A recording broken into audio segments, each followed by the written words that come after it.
반갑습니다. 성도 여러분, 한가람 아침 묵상에 오신 여러분들 환영합니다. 자, 오늘은 전도서 2장 12절부터 17절까지 말씀 함께 살펴보겠습니다. 내가 돌이켜 지혜와 망령됨과 어리석음을 보았나니 왕 뒤에 오는 자는 무슨 일을 행할까? 이미 행한 지 오래전의 일일 뿐이리라. 내가 보니 지혜가 우매보다 뛰어남이 빛이 어둠보다 뛰어남 같도다. 지혜자는 그의 눈이 그의 머릿속에 있고 우매자는 어둠 속에 다니지만 그들 모두가 당하는 일이 모두 같으리라는 것을 나도 깨달아 알았도다. 내가 내 마음속으로 이르기를 우매자가 당한 것을 나도 당하리니 내게 지혜가 있었다 한들 내게 무슨 유익이 있으리요 하였도다. 이에 내가 내 마음속으로 이르기를 이것도 헛되도다 하였도다. 지혜자도 우매자와 함께 영원하도록 기억함을 얻지 못하나니 후일에는 모두 다 잊어버린 지 오래일 것임이라. 오호라, 지혜자의 죽음이 우매자의 죽음과 일반이로다. 이러므로 내가 사는 것을 미워하였노니 이는 해 아래에서 하는 일이 내게 괴로움이요 모두 다 헛되어 바람을 잡으려는 것이기 때문이로다. 전도서는 계속해서 허무의 이야기를 하고 있습니다.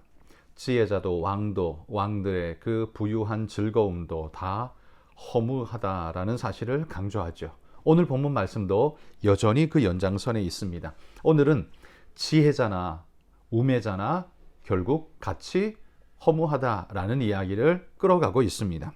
12절에 한번 보십시오. 내가 돌이켜 지혜와 망령됨과 어리석음을 보았나니 왕 뒤에 오는 자는 무슨 일을 행할까? 이미 행한 지 오래전에 일일 뿐이리라. 이게 무슨 말이겠습니까? 여기 왕 뒤에 오는 자, 이 앞에 나오는 이 왕이라는 존재는 지금 이 전도서를 노래하고 있는 지혜자 솔로몬의 이야기를 합니다. 솔로몬이 그 지혜를 가지고 이렇게 고민하고 저렇게 고심하며 논의하고 궁구한 그 모든 것들에 대해서 그 뒤에 오는 왕들은 무슨 일을 행할 수 있을까? 그들도 역시 오래전의 일, 그 오래전에 행했던 걸 똑같이 행할 뿐이다 라는 것입니다. 이전에 했던 것이 그들에게도 반복될 뿐이지 새롭지 않다라는 걸 이야기하는 거예요. 그들도 역시 시행착오를 똑같이 거쳐가게 될 뿐이라는 이야기입니다. 그러니 솔로몬의 왕이나 그 이후의 왕들이나 같은 것을 고민하고 같은 일의 반복을 하며 시행착오를 계속해서 겪어가는 그런 존재일 뿐이다. 그렇게 놓고 보면 참 이것도 허무한 일이구나 라는 그런 이야기를 지금 하고 있는 것입니다. 그리고 13절과 14절에 보면 지혜자와 우매자를 비교하는데 지혜자가 우매자보다는 분명히 낫기는 하다라는 것을 강조합니다. 지혜가 우매보다는 낫습니다. 지혜는 빛에 비유되고 우매는 어둠에 비유되고 있기 때문에 지혜자는 그 머릿속 생각을 더듬어 알고, 그러나 우매자는 앞뒤도 모르는 어두움을 헤매게 될 뿐이다 라는 이야기를 하죠. 지혜자가 우매보다는 낫습니다. 그러나 16절로 넘어가면 결론적 이야기가 뭡니까? 지혜자도 우매자와 함께 영원하도록 기억함을 얻지 못하나니 후일에는 모두 잊어버린 지 오래일 것입니다. 오호라 지혜자의 죽음이 우매자의 죽음과 일반이로다.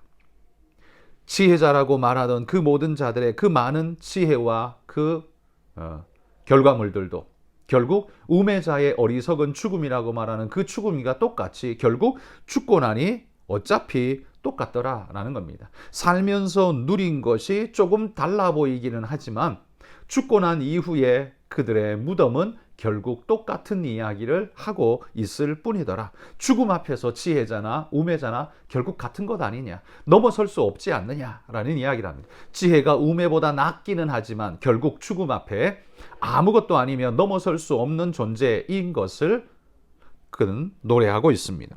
그래서 17절에 가면요, 마치 화를 내듯이 이렇게 말합니다. 이러므로 내가 사는 것을 미워하였노니. 이 허물을 생각할 때 삶에 대한 원망이 일어나는 겁니다.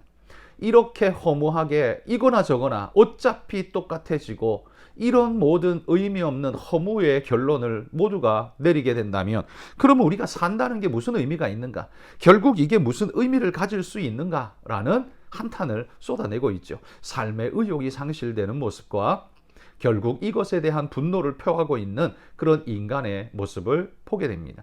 오늘 2장의 이야기는 앞부분에 우리가 살펴본 그 삶의 즐거움이나 왕의 그 쾌락이나 여러 가지 권세나 권능이나 이 모든 것도 결국 허무할 뿐이며 지혜자라고 말하는 것이 우매자보다 낫기는 하지만 그러나 그 지혜자도 결국 그 지혜도 결국 마무리 마찬가지의 결론으로 도달하게 되는 모습을 보노라면 이 또한 안타까움이다 라는 이야기를 지금 하고 있는 겁니다.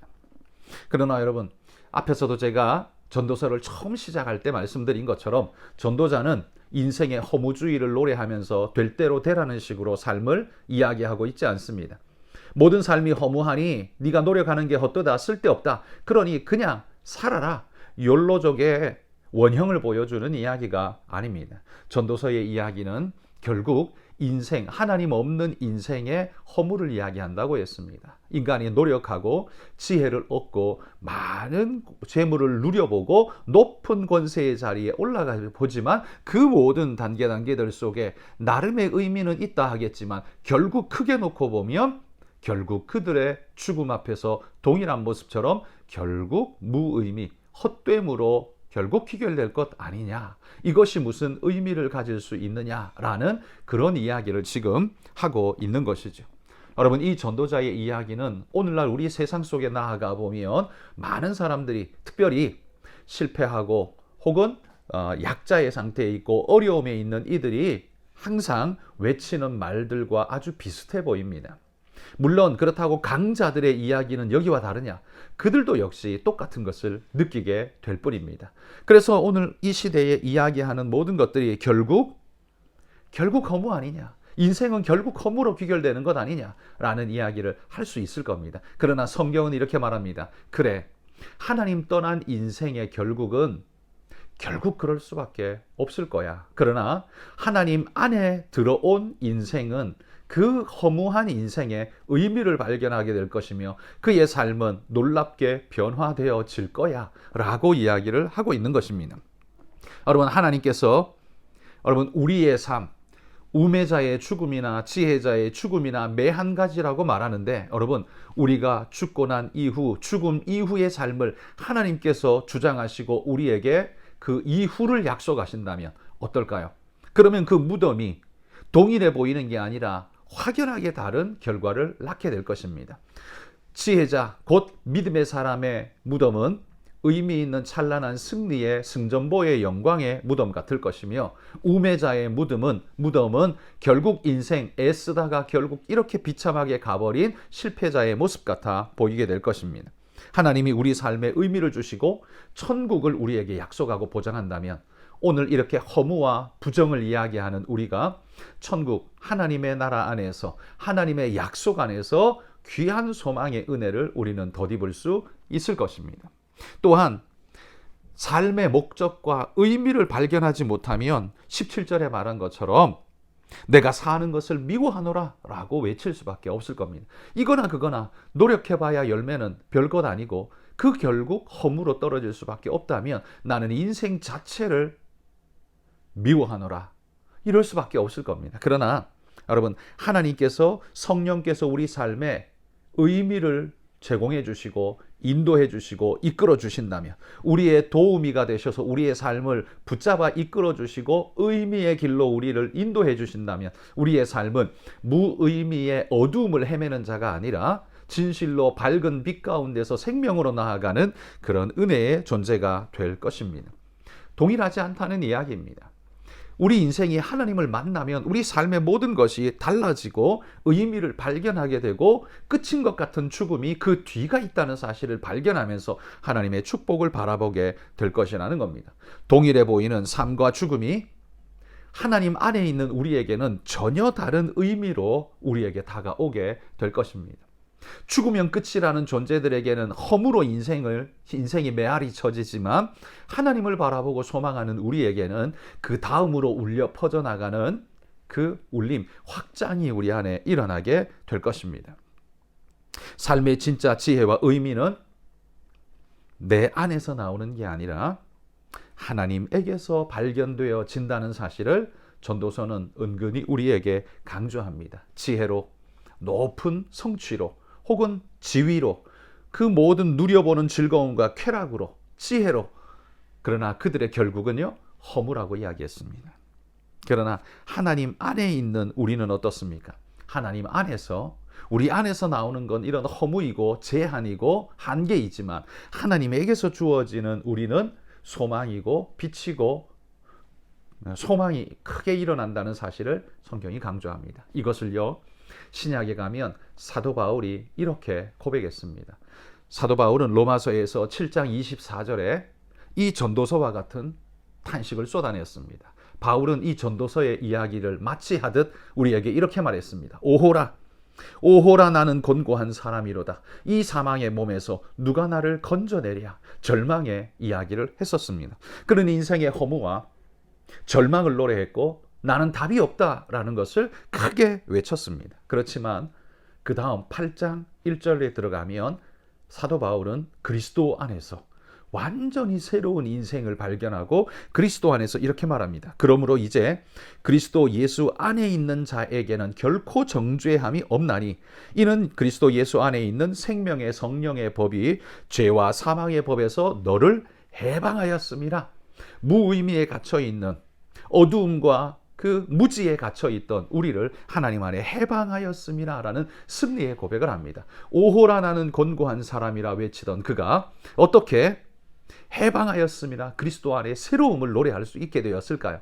바로 인생의 해답은 우리 안에서 많은 지혜를 쌓고 높은 자리에 올라가고 그리고 많은 즐거움, 쾌락을 누려보지만 그러나 거기에는 결국 답이 없더라. 약간의 차이는 있을 수 있지만 결국 그의 죽음 앞에서 다 똑같더라 라는 이야기. 그렇지만 바울은 깨닫습니다. 그리스도 안에서, 그리스도 안에 있는 자에게는 모든 것이 달라지더라. 그래서 우리는 그리스도 안에 답을 찾았습니다 라는 이야기를 하고 있습니다. 마치 뭐가 같습니까? 전도서가 인생의 허무와 절망을 이야기하면서 우리에게 질문을 던집니다. 이런 인생에 답이 있습니까? 라는 질문을 전도사가 던지고 있습니다. 이에 대해서 사도 바울이 복음 안에서 답을 찾았노라 라고 외치고 있습니다. 로마서 8장에 말하는 것처럼 정죄함이 없노라, 우리에게 소망과 빛이 있노라 라는 말씀으로 외치고 있다는 겁니다. 여러분, 우리가 인생 세상 속에 들어가면 이 전도자의 탄식처럼 우리도 허무, 한계, 아픔, 결국 눈물, 이런 것에 사로잡혀서 우리는 무의미에 갇혀 인생을 탄식하고 하나님을 원망하는 자리에 이르를 수 있을 겁니다. 그렇지만 그리스도 안에 있는 자에게는 이 모든 것을 이겨내고 승리하는 은혜의 역사가 일어나게 된다는 사실을 여러분, 우리가 굳게 믿고 믿음으로 그리스도 안에 답을 찾아가는 승리자들이 되시기를 주의 이름으로 축복합니다. 여러분, 오늘 우리가 기도할 때 네팔의 유정미 선교사님 위해서도 기도해 주시기를 바랍니다. 제가 한번 기도하겠습니다. 우리 같이 한번 잠깐 기도하겠습니다. 하나님 아버지, 감사합니다. 우리 인생이 우리 자신을 돌아볼 때 세상에 머리를 콕 쳐박고 세상을 바라볼 때 우리에게는 답답한 한계와 허무만이 우리 안에 가득한 것을 바라봅니다. 잘난 자의 잘남도 대단해 보이지만 결국 그의 죽음도 마찬가지의 허무에 지나지 않으며 우리가 높고 대단하다고 할지라도 결국 그의 인생도 또한 결국 마찬가지의 인생인 것을 바라봅니다. 주여, 우리에게 은혜를 더하사 그리스도 안에서 인생의 답을 발견하게 하시고 우리 안에 답이 있는 것이 아니라 주님 안에 답이 있음을 깨달으며 우리 인생이 마땅히 나아가야 할 길, 새 소망의 꿈을 꾸는 길, 그리스도를 발견하고 주 앞에 설 수 있는 우리가 되도록 하나님 인도하여 주옵소서. 오늘도 우리 모든 성도들 이 하루를 열어갈 때 기쁨과 감사가 넘쳐나는 삶이 되게 하여 주시고 하나님, 세상 바라보며 절망할 것이 아니라 하늘을 바라며 소망을 얻어가는 믿음의 일꾼 되도록 축복하여 주옵소서. 예수님 이름으로 기도합니다. 아멘.